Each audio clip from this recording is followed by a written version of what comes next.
desire to fix what wasn't broken got in the way. You ever consider that? There's a saying that says, if it's not broke, don't fix it.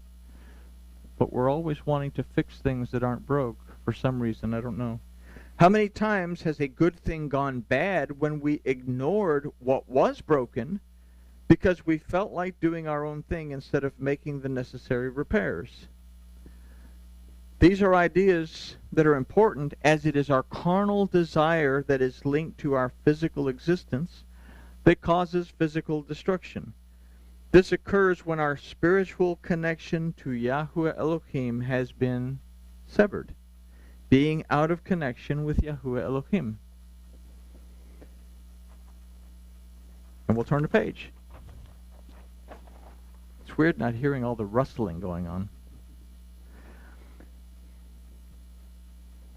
So, what we're considering here is our love of self over love of neighbor instead of loving neighbor as we love ourselves.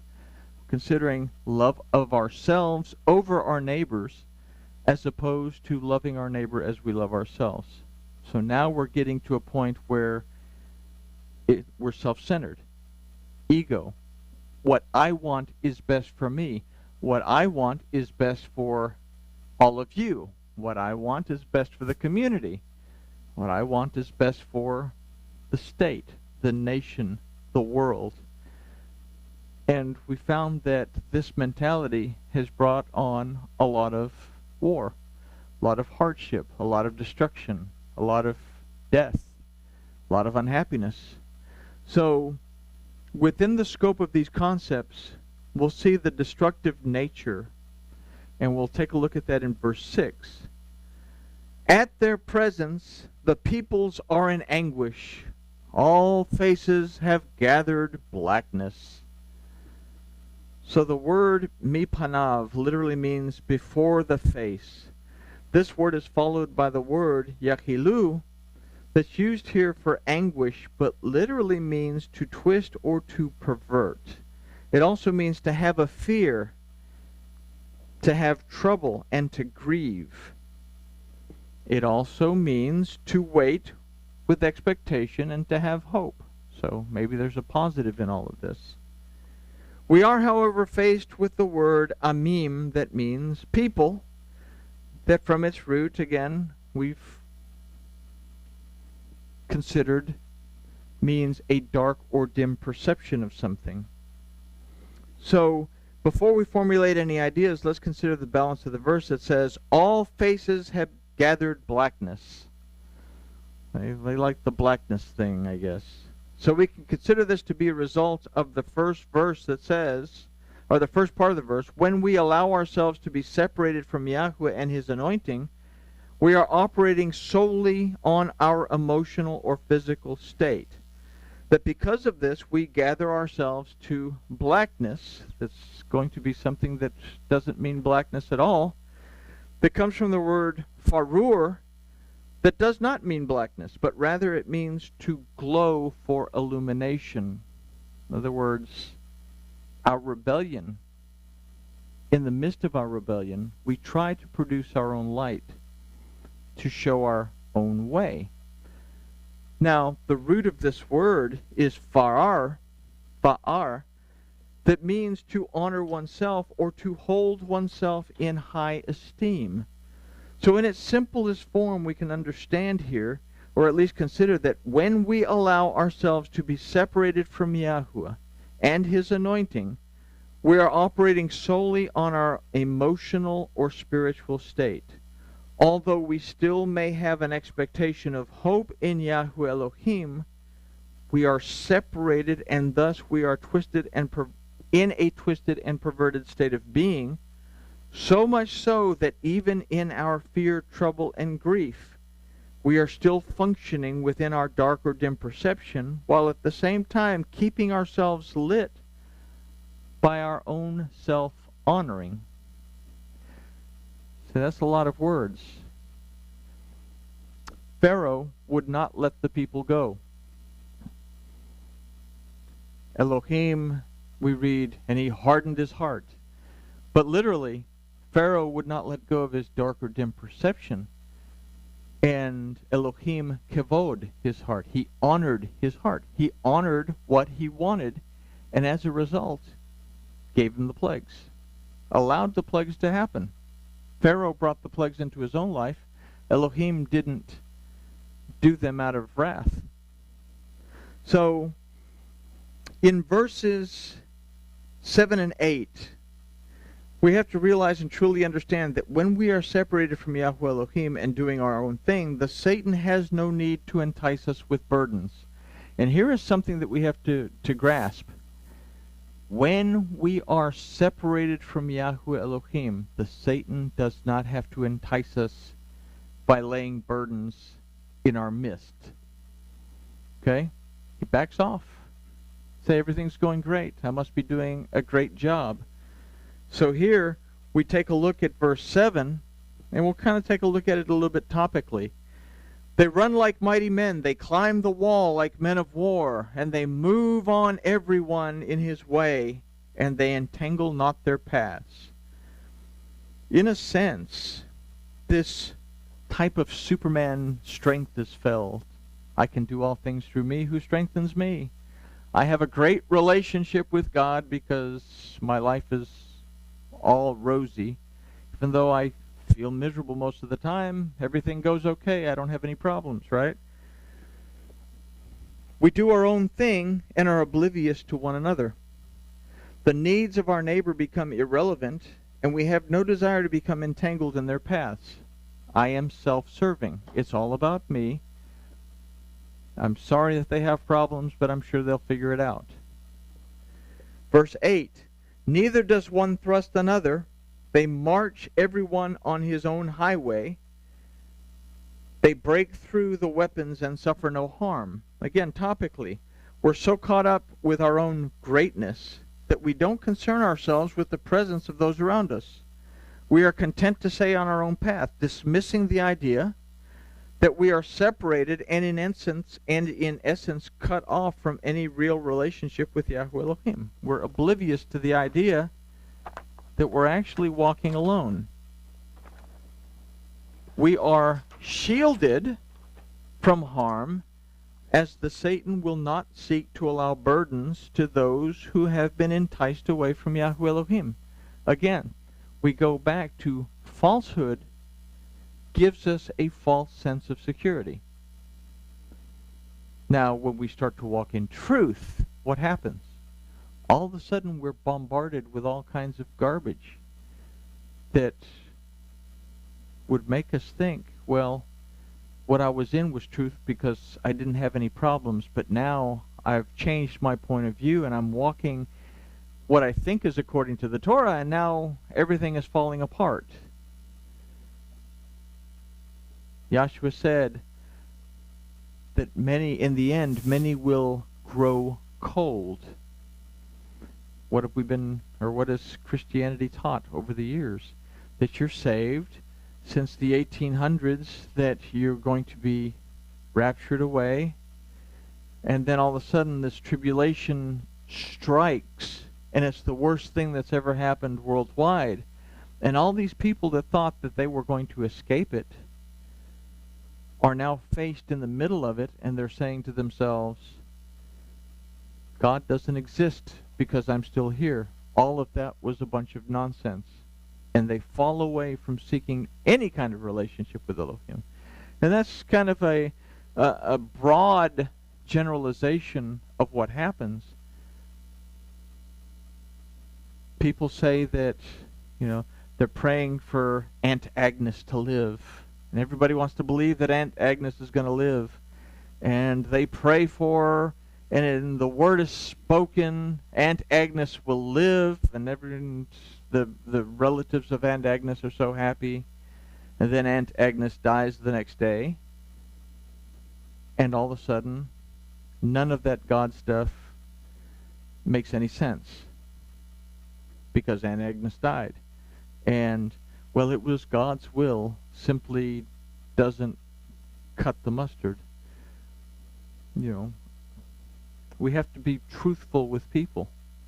based on the circumstances. We can't fluff it up for them. And I don't know if that makes any sense or not, but we get an idea that falsehoods will lead us away from Elohim when the truth that we expect in those falsehoods doesn't materialize.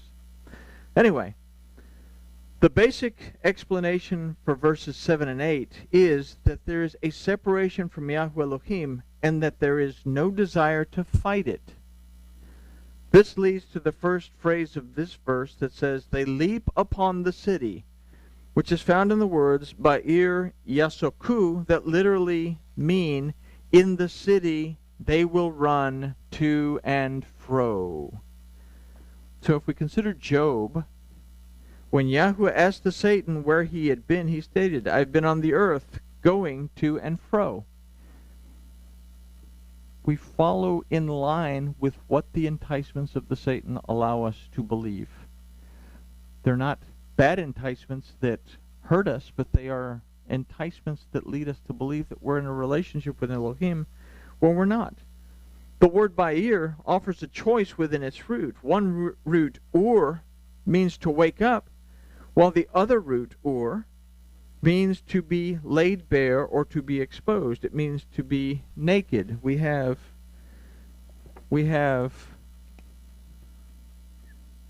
Ur and we have Ur. So one Ur means to wake up. This Ur means to be naked. So awake or be naked, be uncovered.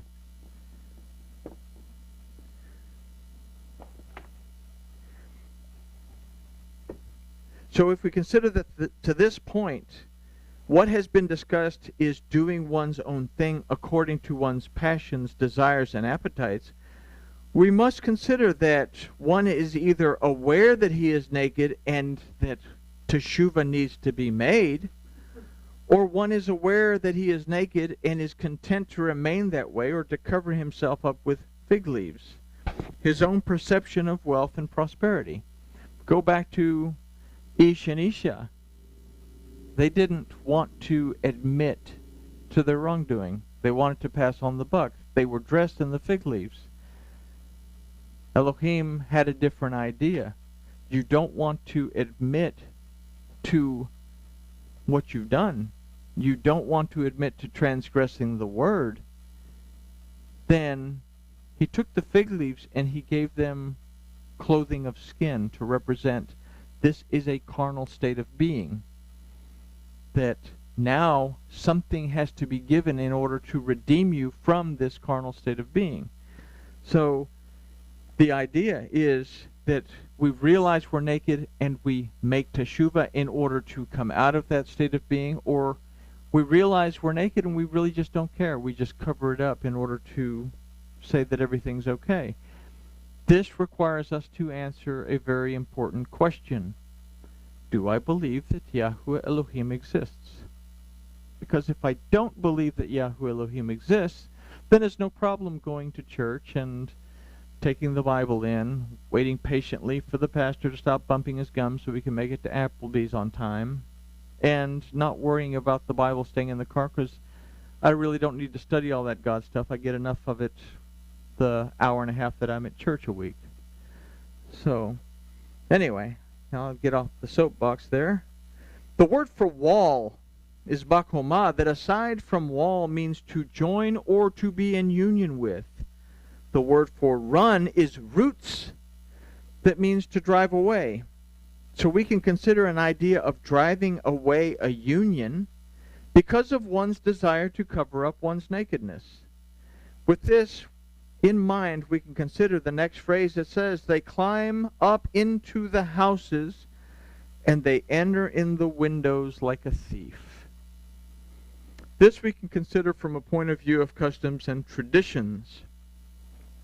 To enter through the front door of another's house meant that one was in agreement with the rules in that house, and that one was entering in a sense of covenant friendship and respecting the rules within that house. In this phrase, we see that this is not the case. Here, entry is being made at the windows like a thief. There is no respect for the rules of the house, nor is there a desire to abide in a covenant with the owner of that house. So what we're considering as a whole in this study is a state of being that is a form of reverence, but is so carnally minded that it has no desire to be in any form of union with Yahuwah Elohim, and that it has no respect for the covenant of Yahuwah that he has offered. This, in essence, is a state of being that Paul spoke to Timothy about at 2 Timothy chapter 3, and we've talked about this grouping of verses a few times. It starts in verse 2. It says, "For men shall be lovers of their own selves, covetous, boasters, proud, blasphemers, disobedient to parents, unthankful, and undedicated to Yahuwah and to one another." That's in parentheses. "Without natural affection, truce breakers, false accusers, incontinent, fierce, despisers of those that are good, traitors, heady, high-minded, lovers of pleasure more than lovers of Yahuwah, having a form of reverence, but denying the power of it." Then Paul goes on to tell Timothy, "From these turn away, for this sort is they that creep into houses, and they lead captive silly women laden with sins, led away with diverse lusts." And we could go back to Bereshit chapter 3 and read that whole story and get an understanding of what he's talking about. Ever learning, but never able to come to a knowledge of truth. Ever learning, but not being able to come to a knowledge of truth. So you can constantly be studying, living in a falsehood, and never grasp the truth. Or you can be studying, living in a falsehood, grasp the truth, but deny the truth, because if I accept this, then I'm going to make all those people around me very unhappy and very uncomfortable, and I'm going to strain relationships, and I don't want to strain any relationships, so I'll just keep it to myself, and I can worship this way at home, but aside from that, I'm just going to be like everybody else. Which will work for a while, but eventually either conviction will overtake you, or you'll simply grow cold to the idea of truth and continue to live in your falsehood. So the book of Yoel serves to familiarize us with the traits that we will see come into fruition as the age of humankind begins to wind down. We will see 6,000, which is a carnally induced separation from the anointing of Yahuwah that surrounds humankind. We always want to put a number of years on something. Simply 6,000. In that we consider 60 as being the samek, that means to surround, 1,000 being the aleph that represents Yahuwah Elohim. The idea of the 6 is that the flesh itself will cause a separation from Yahuwah Elohim during this age of humankind.